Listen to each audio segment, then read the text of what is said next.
بسم اللہ الرحمن الرحیم۔ السلام علیکم سامعین، کاشانِ بصیرت کے یوٹیوب چینل پر ہم پڑھ رہے ہیں کتاب، بہت ہی خوبصورت کتاب جس کا نام ہے معانی الاخبار، جس میں ہم بہت ساری چیزوں کے معنی جاننے جا رہے ہیں، اور یہ اس کتاب کے مؤلف ہیں شیخ صدوق، اور یہ ہے ریکارڈنگ کا پارٹ نمبر 2۔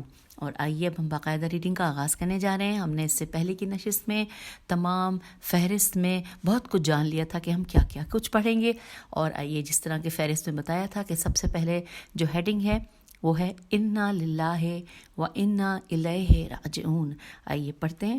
لکھا ہے بلا شبہ خداوند عالم نے انسان کو عبث پیدا نہیں کیا، البتہ یہ توفیق بھی اسی رب جلیل کی طرف سے عطا ہوتی ہے جو انسان کو اپنے مقام اور ذمہ داری سے آگاہ کرتی ہے، اور پھر اس انسان آگاہ کو عطات مالی و جسمانی بھی اسی بے نیاز کی بارگاہ سے عطا ہوتی ہے۔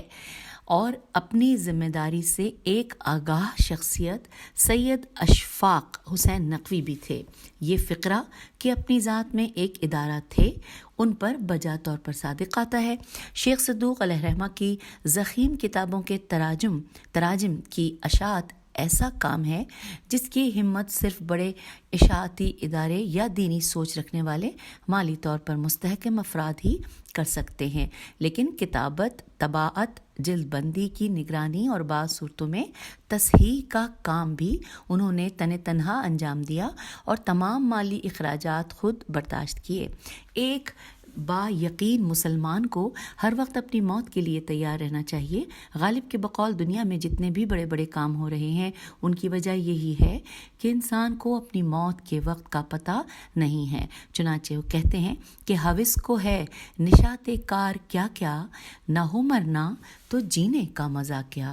مرحوم کے لاشعور میں بھی یہ بات یقیناً موجود تھی، چنانچہ وہ جلد از جلد زیادہ سے زیادہ تراجم رسول صلی اللہ علیہ وآلہ وسلم اور آل رسول علیہ السلام کے اقوال سے دلچسپی رکھنے والوں کے سامنے لانا چاہتے تھے۔ چنانچہ خصال اور ثواب الاعمال اور عقاب الاعمال نامی 2 کتابیں تو صرف 3 مہینے کے وقفے میں سامنے آ گئیں۔ معانی الاخبار نامی موجودہ کتاب موصوف کی زندگی میں مکمل ہو گئی تھی، اور اس سلسلے میں لکھی جانے والی عرض ناشر ان کی آخری تحریر ہے۔ جن مزید تراجم پر موصوف نے کام شروع کرا دیا تھا ان میں سے ایک تو شیخ صدوق علیہ رحمہ کی عیون اخبار الرضا ہے، دوسری مرزا محمد تنکا بنی کی قصص العلماء ہے۔ دعا فرمائیں کہ جس عظیم کام کی ابتدا مرحوم نے کی تھی وہ اسی طرح آگے بڑھتا رہے۔ قارئین سے یہ بھی التماس ہے کہ مرحوم کے ایصال ثواب کے لیے سورہ فاتحہ اور سورہ اخلاص کی تلاوت فرمائیں۔ وسلام فیضیاب رضوی۔ سامعین، ہم نے یہ مکمل کیا کہ جس کی ہیڈنگ تھی انا للہ و انا الیہ راجعون، اور اب ہم عرض ناشر پڑھنے جا رہے ہیں۔ لکھا ہے تمام تعریفیں اللہ کے لیے ہیں جو سارے جہانوں کا پیدا کرنے اور پالنے والا ہے، اس کا کوئی شریک نہیں ہے، اسے نہ نیند آتی ہے نہ اونگ، اور نہ کسی کا باپ ہے اور نہ کسی کا بیٹا، وہ ہر چیز پر قدرت رکھتا ہے، وہ قیامت کے دن کا مالک ہے، اس کا کوئی ہمسر اور برابری کرنے والا نہیں ہے، وہ رحیم ہے، کریم ہے، سبحان ہے اور رحمان ہے، اس کی تعریف کرنے سے انسان عاجز ہے۔ اے ہمارے پاک پروردگار، تو محمد مصطفیٰ صلی اللہ علیہ وآلہ وسلم اور ان کی آل پاک علیہ السلام پر درود و سلام نازل کر جو درود و سلام نازل کرنے کا حق ہے، جن کے صدقے میں تو نے کل کائنات خلق فرمائی ہے۔ اے ہمارے پاک پروردگار، تو محمد صلی اللہ علیہ وآلہ وسلم اور آل محمد علیہ السلام کے دشمنوں پر تا قیامت لعنت کر، خاص طور پر اس ملعون پر جس نے تیرے حکم کے خلاف اپنا حکم جاری کیا، تیرے رسول صلی اللہ علیہ وآلہ وسلم کی شان میں گستاخی کی، اہل بیت علیہ السلام پر ظلم و ستم کیا، ان کو تکالیف دی اور اذیت پہنچائی۔ جن لوگوں نے اس ملعون کے حکم کو تسلیم کیا، اس پر راضی رہے اور عمل کیا، ان سب کو زندہ یا مردہ تو اندھا اور کوڑی کر دے، لا علاج امراض میں مبتلا کر دے، اور آخرت میں جہنم کے بدترین مقام میں پھینک دے، اور ان کو دکھ دینے والا عذاب دے۔ یہ حقیقت ہے کہ پروردگار عالم کے ہم پر اتنے اور ایسے ایسے احسانات ہیں کہ ہم نہ ان کا شمار کر سکتے ہیں، نہ ادراک، اور نہ ہی ان کا شکر ادا کر سکتے ہیں۔ وہ ایسا رحیم ہے جو اپنے بندوں کو خود شعور مرحمت فرماتا ہے اور خود ہی توفیق عطا کر کے حیران کرتا رہتا ہے اور خود ثواب بھی دیتا ہے، حالانکہ اس میں بندے کا نہ کوئی اختیار ہوتا ہے اور نہ ہی استحقاق۔ وہ جس کو چاہتا ہے اپنے بندوں میں صاحب توقیر بنا دیتا ہے، جس کی خود اپنی نظروں میں کوئی وقت و عزت نہیں ہوتی۔ وہی کارساز ہے جو کمزوروں اور ناتوانوں سے وہ کام لے لیتا ہے جس کی توقع صرف صاحبان علم اور اہل دانش اور صاحبان ثروت و طاقت و قوت کے حامل افراد سے کی جا سکتی ہے۔ اسی رب کریم نے ہم جیسے بے رضاعت افراد سے وہ کام لے لیا جو صرف اہل علم و ثروت کے بس کا تھا۔ اسی رب جلیل کا بہت بڑا احسان ہے کہ اس نے ہمیں وہ شعور اور استطاعت عطا کی اور مذہب حقہ کی بنیادی کتاب کے ساتھ شیخ صدوق رحمۃ اللہ کی دیگر مارکۃ الآراء کتب جو کہ عربی زبان میں تھیں اور اردو زبان میں ترجمہ کروا کر شائع کرنے کی توفیق عطا فرمائی۔ ہم نے اب تک جناب شیخ صدوق علیہ رحمہ کی تالیف کردہ مندرجہ ذیل کتب کا اردو میں ترجمہ شائع کرنے کی سعادت حاصل کی ہے، اور وہ نام ہے علل الشرائع، کہ جس میں شریعت کے اسباب بتائے گئے ہیں۔ من لا یحذر الفقیہ، یہ کتب اربع میں سے ایک ہے۔ تیسری ہے کمال الدین و تمام النعمہ، جو کہ غیبت پر امام عصر علیہ السلام کے حکم پر لکھی جانے والی واحد کتاب ہے۔ چوتھے نمبر پہ ہے التوحید، کہ اللہ کی وحدانیت کے بارے میں معصومین کی گفتگو ہے۔ پانچویں نمبر پہ کتاب کا نام ہے خصال، کہ جس میں انسان کی عادتوں کے بارے میں احادیث ہیں۔ چھٹے نمبر پہ کتاب ہے ثواب الاعمال و عقاب الاعمال، جس میں کہ انسان کے اعمال کی جزا و سزا کے بارے میں احادیث ہیں۔ اور ساتویں نمبر پہ کتاب معانی الاخبار، جس کے بارے میں لکھا ہے کہ احادیث کی تشریحات ائمہ کی زبانی، جو کہ یہ کتاب زیر نظر آپ کی نظر ہے۔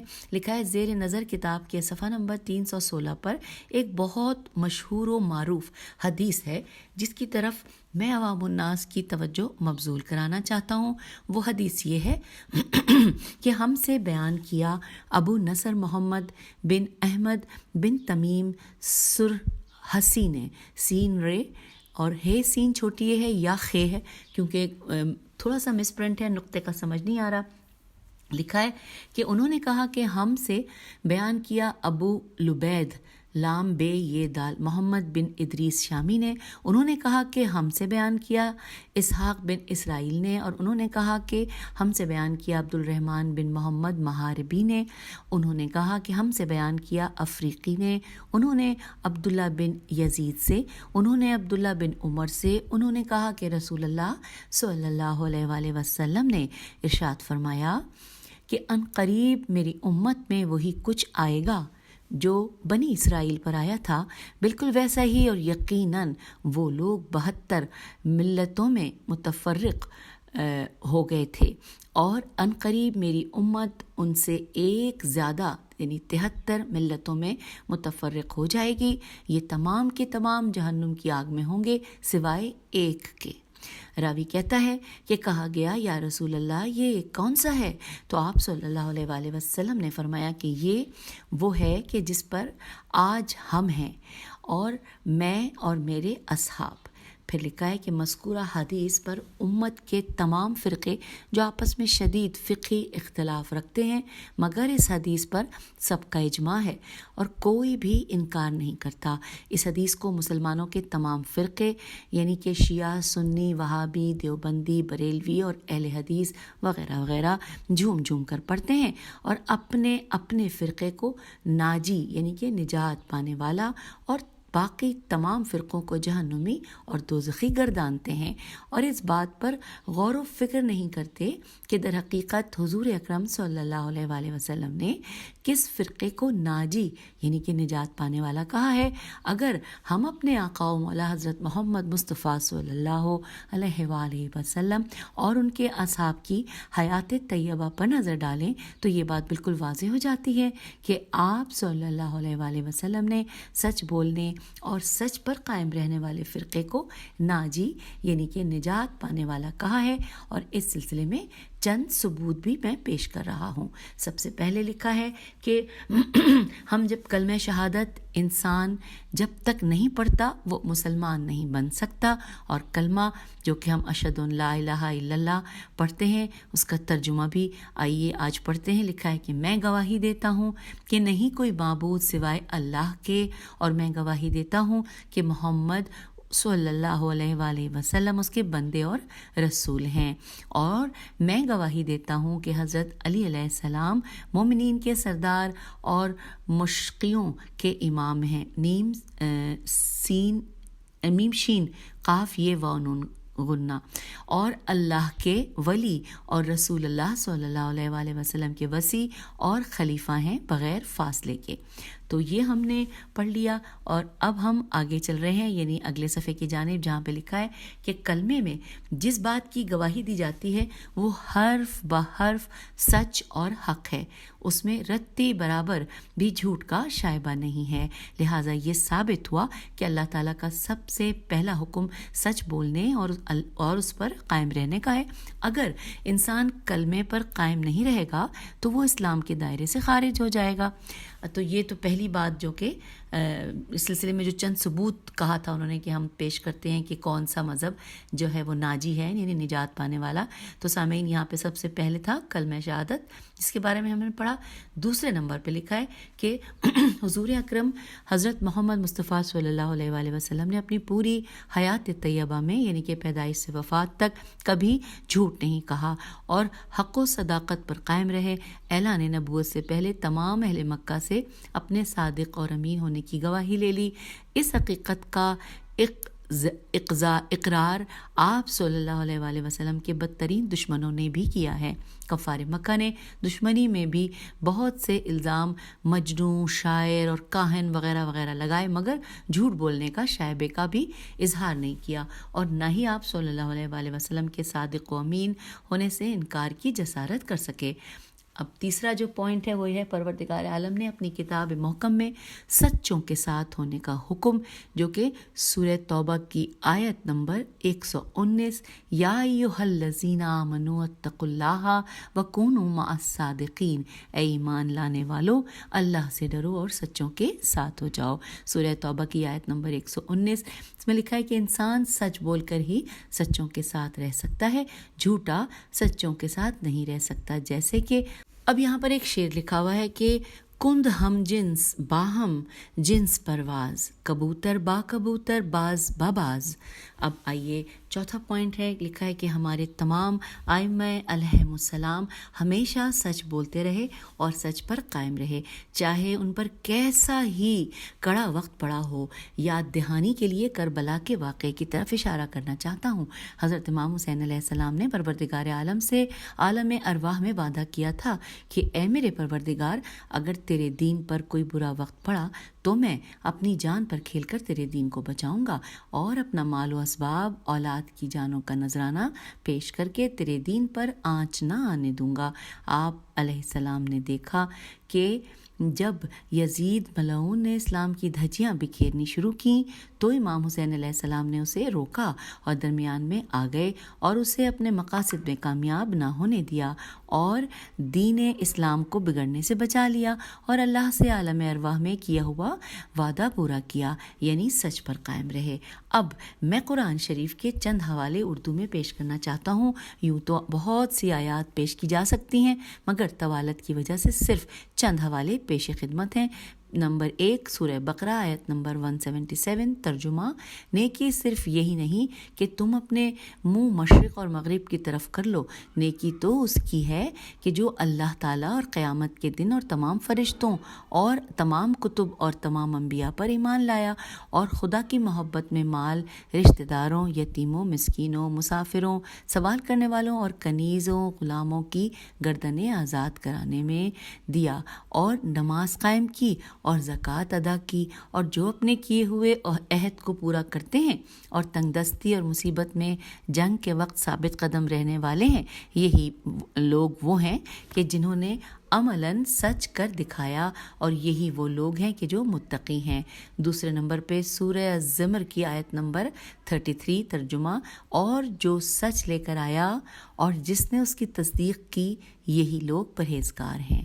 تیسرے نمبر پہ سورہ الاحزاب کی آیت نمبر 24 ترجمہ: تاکہ اللہ تعالیٰ سچوں کو ان کی سچائی کا بدلہ دے، اور اگر چاہے تو منافقوں کو عذاب دے یا ان کو توبہ کی توفیق دے، بے شک اللہ تعالیٰ بخشنے والا بہت رحم کرنے والا ہے۔ اور اب لکھا ہے اگلے پیراگراف میں سامعین کہ آج تک میری نظر سے ایسی کوئی حدیث یا آیت نہیں گزری جس میں کہا گیا ہو کہ سچ بولنے والا جہنم میں جائے گا۔ اگر کسی کے علم میں ایسی کوئی حدیث یا آیت ہو تو براہ کرم میرے علم کے اضافے کے لیے مجھے ضرور بتائیے گا۔ مجھے یقین ہے کہ ایسی کوئی حدیث کسی جھوٹے سے جھوٹے حدیث گھڑنے والے نے بھی نہیں گھڑی ہوگی۔ ہاں، ایسی بہت سی احادیث موجود ہیں جن میں کہا گیا ہے کہ اگر کوئی ریاکاری، مکاری، حرام کاری، حرام کھا کر، یتیم و بیواؤں کا مال غصب کر کے، جھوٹ بول کر نماز پڑھے یا روزہ رکھے، حج کرے، زکوٰۃ و خمس ادا کرے یا دیگر نیک اعمال کرے، وہ جہنم میں جائے گا۔ پھر لکھا ہے گناہان کبیرہ کے بارے میں تو سب جانتے ہی ہیں کہ کون کون سے گناہ ہیں۔ اہل علم و دانش اور صاحبان منبر اپنی اپنی تقریروں اور تحریروں میں وقتاً فوقتاً ان کا تذکرہ کرتے رہتے ہیں۔ یہ گناہ شرک، کفر، نفاق، قتل، زنا، شراب خوری، والدین کی نافرمانی، غیبت، یتیموں بیواؤں کا مال کھانا وغیرہ وغیرہ ہیں، مگر آج تک کسی نے یہ نہیں بتایا کہ گناہ اکبر یعنی سب سے بڑا گناہ کون سا ہے۔ شاید اس کی وجہ یہ ہو کہ یہ لوگ جانتے ہی نہ ہوں یا پھر جان بوجھ کر چھپاتے ہوں، اس لیے کہ شاید وہ لوگ خود اس گناہ اکبر کا ارتکاب کرتے ہوں۔ بہرحال میں عوام الناس اور طالب علموں کو یہ بتانا چاہتا ہوں کہ ہاں، یہاں پہ تھوڑا سا مٹا ہوا تھا، میں دوبارہ پڑھتی ہوں۔ بہرحال میں عوام الناس اور طالب علموں کو یہ بتانا چاہوں گا کہ جھوٹ بولنا گناہ اکبر ہے۔ یہ تمام برائیوں کی ماں اور جڑ ہے۔ اسے ام الخبائث بھی کہا جاتا ہے۔ اللہ تعالیٰ کا سب سے بڑا دشمن شیطان ہے، اور اللہ تعالیٰ کی سب سے بڑی سزا لعنت ہے، اور جو کہ اللہ نے اپنے سب سے بڑے دشمن یعنی شیطان پر کی ہے۔ پروردگار عالم کا ارشاد گرامی ہے ترجمہ: اے ابلیس، تجھے کیا ہو گیا کہ تو سجدہ کرنے والوں کے ساتھ نہیں ہوا؟ شیطان نے کہا کہ میں ایسا نہ تھا کہ ایسے بشر کو سجدہ کرتا جس کو تو نے سڑے ہوئے کیچڑ کی کھنکھناتی ہوئی مٹی سے پیدا کیا۔ اللہ نے کہا کہ پھر تو اس جگہ سے نکل جا، بے شک تو مردود ہے اور بے شک تجھ پر قیامت تک لعنت پڑے گی۔ یہ سورہ الحجر کی آیت نمبر 32 سے لے کے 35 تک کا یہاں پہ ہم نے ترجمہ پڑھا۔ پھر لکھا ہے کہ اللہ تعالیٰ کا ارشاد ہے جو کہ سورہ آل عمران کی آیت نمبر 61 ہے، ترجمہ کہ پھر ہم اللہ تعالیٰ کی طرف رجوع کریں اور جھوٹوں پر اللہ کی لعنت قرار دیں۔ لکھا ہے ایک اور جگہ اللہ تعالیٰ کا ارشاد ہے کہ ان کے دلوں میں روحانی مرض ہے، پس اللہ نے ان کے مرض کو بڑھنے دیا اور ان کے جھوٹ بولتے رہنے کی وجہ سے ان کے لیے دردناک عذاب ہوگا۔ حوالہ ہے، اور یہاں پر یہ تھے سورہ بقرہ کی آیت نمبر 10 جس کا ہم نے یہ ترجمہ پڑھا۔ پھر لکھا ہے کہ ایک اور جگہ رب العزت کا ارشاد ہے سورہ فرقان آیت نمبر 11: بلکہ انہوں نے قیامت کو جھٹلایا، اور جن لوگوں نے قیامت کو جھٹلایا ان کے لیے ہم نے بھڑکتی ہوئی آگ تیار کر رکھی ہے۔ یہ ہم نے سورہ فرقان کی آیت 11 کا یہاں پہ ترجمہ پڑھا۔ پھر لکھا ہے کہ ان کے علاوہ بہت سے مقامات پر پروردگار عالم نے جھوٹ بولنے والوں کے لیے عذاب کی وعید دی ہے، واو این یہ دال، وعید دی ہے جو ہم مضمون کے طویل ہونے کی وجہ سے چھوڑ رہے ہیں اور اتنے ہی پر اکتفا کرتے ہیں۔ مندرجہ بالا آیات سے ظاہر ہوتا ہے کہ شیطان اور جھوٹ بولنے والے دونوں ہی گناہ اکبر کا ارتکاب کر کے لعنت کے مستحق ٹھہرتے ہیں۔ اس طرح یہ دونوں لعنت خداوندی کی وجہ سے آپس میں لعنت زاد بھائی ہوئے۔ اللہ تعالیٰ نے جھوٹ بولنے کی اجازت نہیں دی سوائے ان 3 مقامات کے، اور کہ جو یہ ہیں کہ نبی اکرم صلی اللہ علیہ وآلہ وسلم نے فرمایا کہ 3 مقامات پر جھوٹ بولنا جائز ہے۔ نمبر 1، جنگ میں دشمن سے بہانہ کرنا۔ نمبر 2، اپنی بیوی سے وعدے میں، اور نمبر 3، لوگوں کی اصلاح کرنے میں۔ لکھا ہے 3 مقامات پر سچ بولنا برا ہے۔ نمبر 1، کسی کی چغلی کرنے میں، 2، عورت کی بدکاری میں اس کے شوہر کو خبر دینا، اور 3، کسی اور آدمی کی بات جھٹلانا۔ اب یہاں پہ بریکٹ میں لکھا ہے کہ حوالہ نوٹ کیجئے، خصال اردو ترجمہ جلد اول باب نمبر 3 حدیث نمبر 16 اور صفحہ نمبر 47۔ یہ جو اس کا حوالہ ہے جو اب آپ کی سماعتوں کی نظر کیا۔ پھر لکھا ہے کہ ایک اور حدیث میں ملاحظہ فرمائیے کہ ابن انی مالک نے، الف نون چھوٹی ہی لگ رہا ہے، یہ ابن انی مالک نے کہا کہ میں نے حضرت علی بن حسین امام زین العابدین علیہ السلام سے عرض کیا کہ سارے دین کے آداب سے آگاہ فرمائیے۔ لکھا ہے کہ آپ علیہ السلام نے فرمایا کہ نمبر 1، حق بات کہنا، 2، عادلانہ فیصلہ کرنا، 3، اپنے عہد یعنی وعدے کو پورا کرنا۔ یہ 3 جو ہے وہ امام زین العابدین نے بتائے۔ حوالہ نوٹ کیجئے سامعین، حوالہ ہے خصال اردو ترجمہ جلد اول باب نمبر 3 حدیث نمبر 79 اور صفحہ نمبر 61۔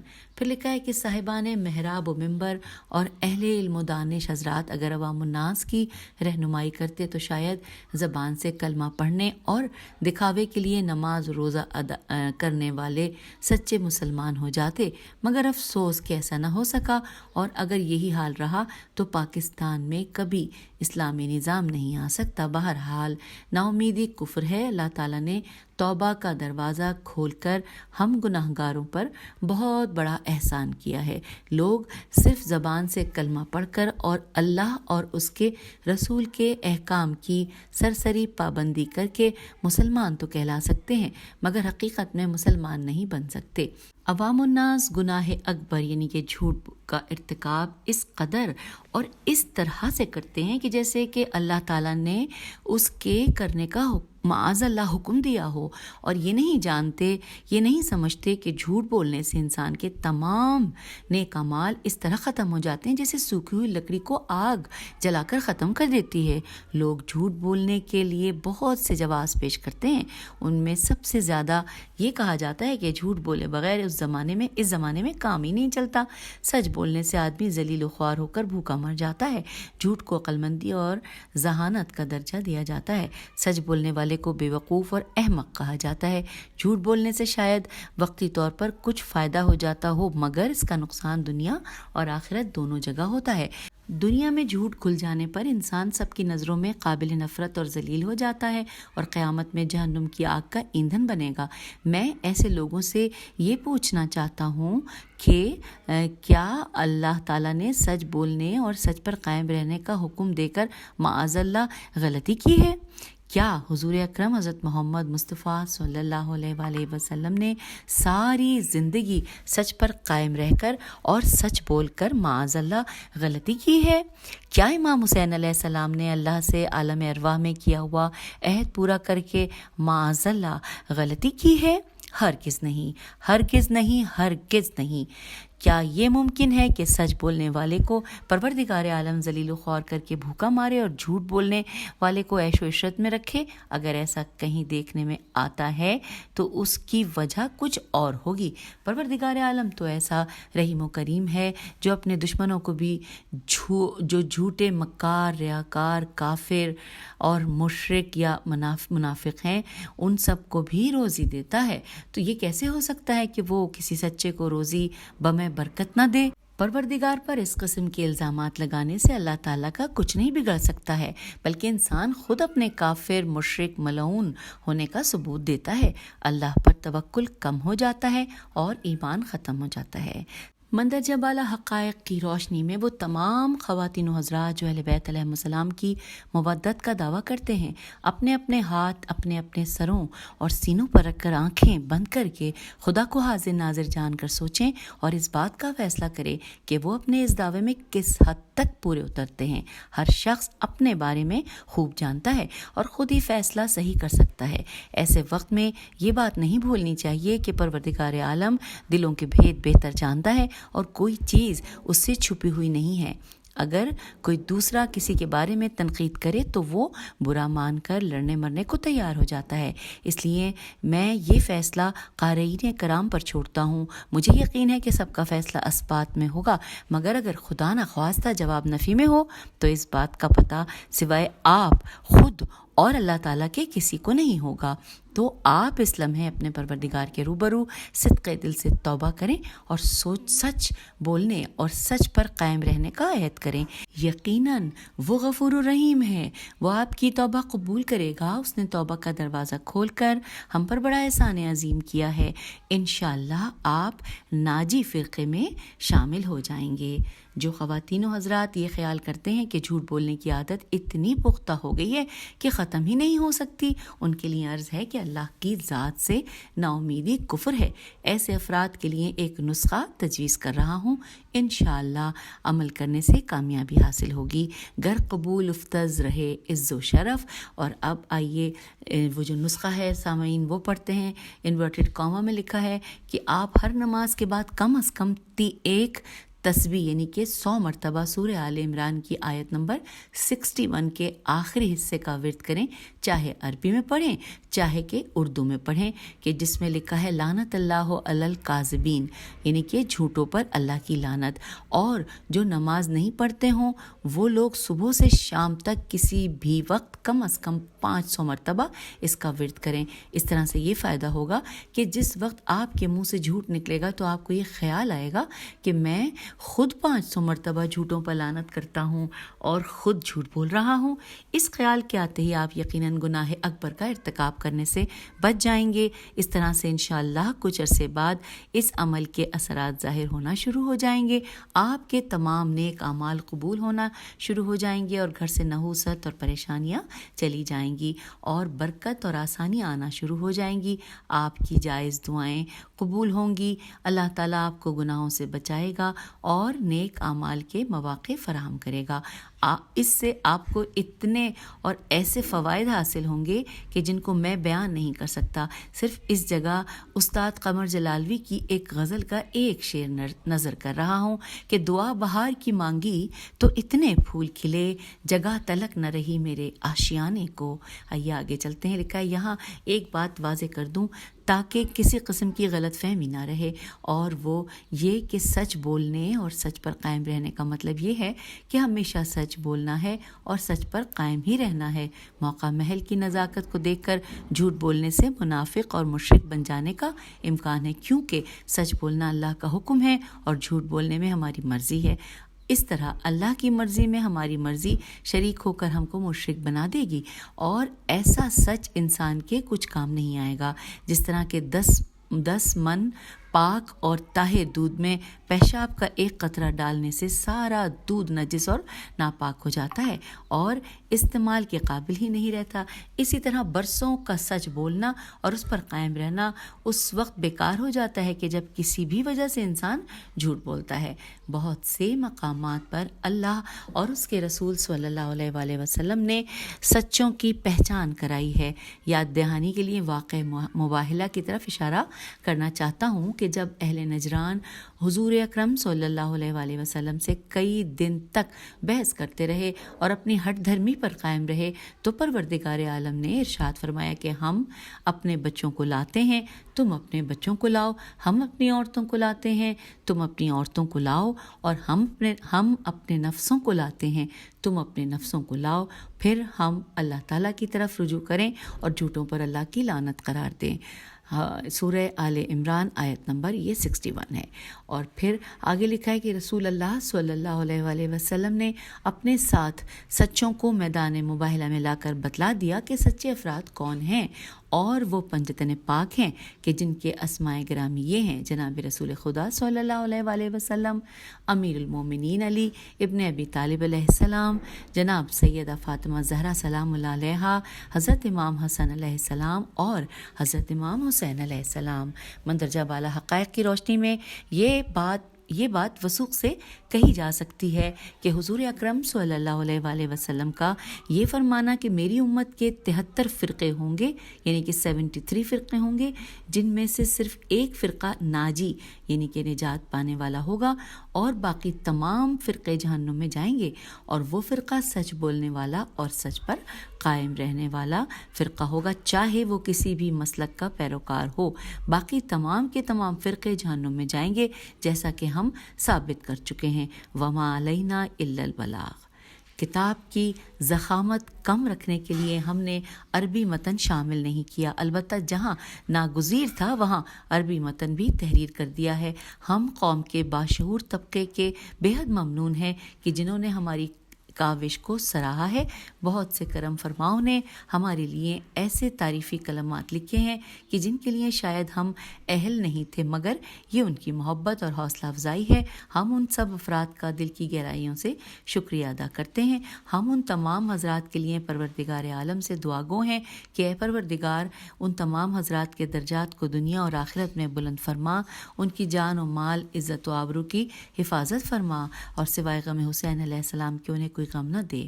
حرف آخر کے طور پر عرض ہے کہ انسان خطا کا پتلا ہے، وہ چاہے کتنی ہی عرق ریزی کر لے مگر غلطیوں اور خامیوں سے پاک کوئی کام انجام نہیں دے سکتا۔ بہرحال ہم نے پروردگار عالم سے یہ بھی دعا کی ہے اور اپنی طرف سے اس بات کی کوشش بھی کی ہے کہ اس کتاب کے ترجمے، کتابت اور طباعت کے سلسلے میں کسی قسم کی غلطی نہ ہونے پائے۔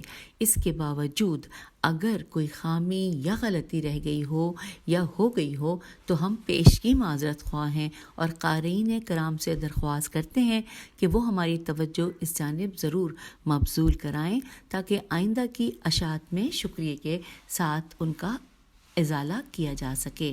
ہم اپنی اس حقیر سی کوشش کو امام عصر علیہ السلام، جو ہمارے آقا و مولا بھی ہیں اور دین اسلام کے سرپرست بھی ہیں، ان کے توسط سے تمام معصومین علیہ السلام کی بارگاہ میں نظر کرتے ہوئے پروردگار عالم سے دعا کرتے ہیں کہ اے ہمارے پروردگار، اس کا ثواب ہمارے والدین کے جنہوں نے ہماری پیدائش کو حلال بنایا اور کل مومنین و مومنات کو عطا کر، اور جملہ قارئین کرام کو احکامات معصومین علیہ السلام پر عمل پیرا ہونے کی توفیق عطا فرما۔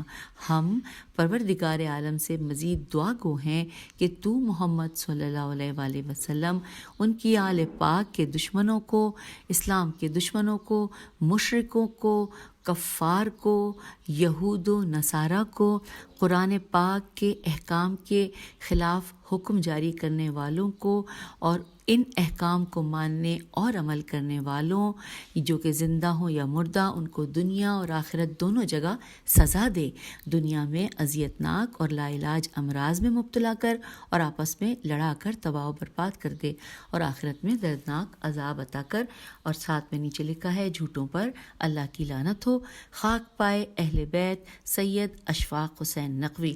تو سامعین، یوں یہاں پر ہم نے مکمل کر لیا یہ مضمون کہ جس کا عنوان تھا، جو کہ میں نے بیان آپ سے کیا تھا، کہ عرض ناشر۔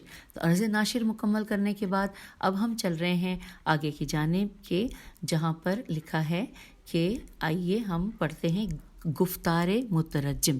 لکھا ہے الحمدللہ رب العالمین والصلاۃ والسلام علی سیدنا محمد صلی اللہ علیہ وآلہ وسلم وعلی آلہ الطیبین الطاہرین المعصومین المظلومین علیہ السلام۔ لکھا ہے کتاب معانی الاخبار کے مؤلف شیخ صدوق علیہ رحمہ ہیں، جن کی ولادت کے لیے 305 ہجری کا سال بیان کیا جاتا ہے، اور آپ غیبت صغریٰ کے زمانے کے ممتاز علماء میں سے ایک ہیں، جو اپنے زمانے کے مرجع وقت اور ایک کامل مجتہد تھے۔ آپ کی کتاب من لا یعذر الفقیہ کتب اربعہ میں شامل ہے۔ آپ کی دیگر کئی کتابیں اردو ترجمے کے ساتھ منظر عام پر آ چکی ہیں، جن کے مطالعے سے یہ بات واضح ہو جاتی ہے کہ ایسی تالیفات کو پیش کرنا بغیر توفیق پروردگار اور بغیر نگاہ خصوصی معصومین علیہم السلام ممکن نہیں ہے۔ آپ علم و عمل اور قول و کردار کے ایسے روشن نشان تھے کہ آپ کی صداقت کی کثرت نے آپ کو صدوق کے نام سے موسوم کر دیا۔ آپ کی وفات 381 ہجری میں ہوئی اور اس اعتبار سے آپ نے 76 سال کی عمر پائی، مگر جیسے کہ معروف ہے اور صحیح بھی ہے کہ عالم کی زندگی اس وقت تک جاری رہتی ہے جب تک کہ اس کا علم جاری و ساری رہتا ہے۔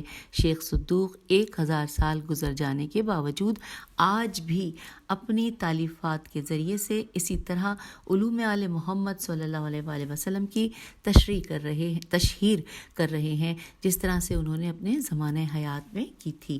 شیخ صدوق کی یہ کتاب جو کہ معانی الاخبار کے نام سے معروف ہے، اس اعتبار سے ممتاز و بے مثل ہے کہ اس میں کلام معصوم علیہ السلام کو کلام امام علیہ السلام کے ذریعے سے سمجھانے کی کوشش کی گئی ہے۔ ایک معصوم علیہ السلام کے کلام کی وضاحت دوسرے معصوم کے کلام سے ہو جاتی ہے، اور اگر کوئی حدیث معصوم علیہ السلام سے غلط منسوب کر دی گئی ہو یا اس میں کوئی تبدیلی واقع ہوئی ہو تو دوسرے معصوم علیہ السلام اس کی وضاحت بھی کر دیتے ہیں کہ میرے جد نے یہ نہیں فرمایا تھا، میرے جد نے اس طرح نہیں بلکہ اس انداز سے فرمایا تھا۔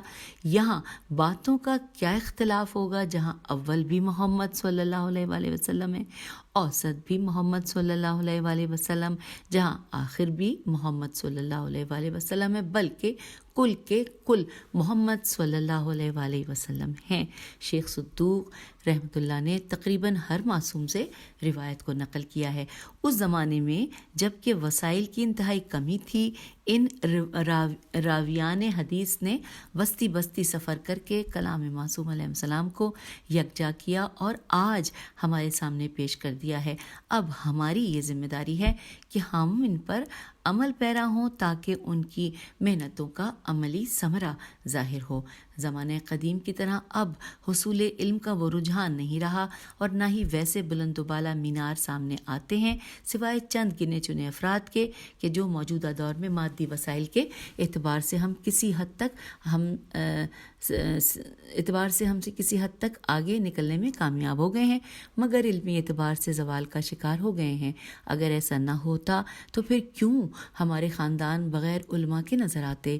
کیا ایسا ہونا ممکن ہے کہ آل محمد صلی اللہ علیہ وآلہ وسلم کے چاہنے والوں کا خاندان ہو اور اس خاندان میں ایک بھی علوم آل محمد صلی اللہ علیہ وآلہ وسلم کا حامل نہ ہو؟ ہم نے علم کی روح کو ترک کر دیا اور لفاظی کو علم کا نام دے دیا ہے۔ علمی عروج کا وہ زمانہ تب ہی پلٹ کر آ سکتا ہے کہ جب ہر گھر یا کم از کم ہر خاندان یہ طے کر لے کہ اس کے گھر میں بھی ایک شیخ صدوق کی مانند عالم ہو۔ اس کتاب کا اردو میں ترجمہ اس لیے بھی مشکل تھا کہ اس کتاب میں کئی مقامات پر عربی الفاظ کی دیگر عربی الفاظ کے ذریعے وضاحت کی گئی ہے اور اردو ترجمے کو واضح کرنے کے لیے درمیان میں عربی الفاظ کو لانا ضروری تھا۔ پھر بھی کوشش یہ کی گئی ہے کہ ترجمہ اس انداز سے ہو کہ عربی زبان سے ناواقف افراد کو روانی سے مطالعہ کرنے میں دقت پیش نہ آئے۔ البتہ یہ بات تو واضح ہے کہ یقیناً کوتاہی رہی ہوگی، اسی لیے قارئین اور خاص طور سے اہل علم سے گزارش ہے جہاں پر متوجہ ہوں وہاں پر ہمیں بھی متوجہ کر دیں تاکہ آئندہ کے ایڈیشن میں اصلاح کر لی جائے۔ پروردگار عالم سے دعا ہے کہ معصومین علیہ السلام کے صدقے میں اس کتاب کے مؤلف شیخ صدوق علیہ رحمہ کو، ان کے ناشر جناب اشفاق صاحب کو اور اس کتاب کی تیاری کے مراحل میں ہاتھ بٹانے والے دیگر تمام افراد کو بشمول اس ناچیز کے اجر عظیم عطا فرمائے، آمین۔ احقر دلاور حسین حجتی اور مدرس جامعہ علمیہ ڈیفنس ہاؤسنگ سوسائٹی کراچی۔ اور اب سامعین یہاں پر میں آپ سے، جو کہ ہم نے اب ختم کیا گفتار مترجم، یہاں پر میں آپ سے اجازت چاہوں گی اور اس نشست میں ہم نے باقی تمام باقاعدہ ریڈنگ سے پہلے کے جو معاملات ہیں وہ پڑھ لیے، اور اب اس کے بعد ہم جو اگلی نشست میں مل کر بیٹھیں گے تو باقاعدہ جلد یعنی اول میں جتنے بھی وہ تمام ابواب ہیں ان کی ریڈنگ کا آغاز ہوگا۔ اجازت دیجیے، خدا حافظ، فی امان اللہ۔